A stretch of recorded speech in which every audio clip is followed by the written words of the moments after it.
निसर्गाच्या वाऱ्यात झोपण्याची काय मजाच वेगळी आहे. आता रूममध्ये आपण फॅन लावून झोपतो, मग आमच्या पप्पाने असली मच्छरदाणी आणल्या, बाहेर टाकले की आपले मच्छर चावत नाही. तो बाहेर काय होते, हवा असते पण मच्छर फोडते. मी काय केलं, त्याचा रूमच्या बाहेरच कार्यक्रम पोर्चमध्ये लावलाय. झालं की आपलं वडून रूममध्ये घ्यायचे, लय गाड्या बेड्या घालत बसायचं नाही. मग परत आम्हाला जायचं होतं शोरूमला. मग टीव्हीच्या शोरूमला गेलो.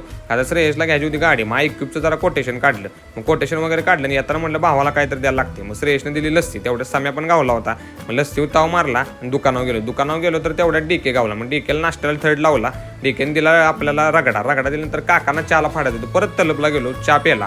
परत तेवढ्यात मम्मीचा फोन आला की यार वाळत घातले, जरा काढू लागाले. मग गेलो घरी, बघतोय तर काय असलं वारं सुटलेलं खतरनाक. बघा भट्टीवर धुळला कसा उडत होता, सगळं झाकूनच गेलेलं. म्हणलं या निसर्गापुढं कुठला माणूस काय करू शकत नाही. निसर्ग राजा म्हणजे निसर्ग राजाच असतो.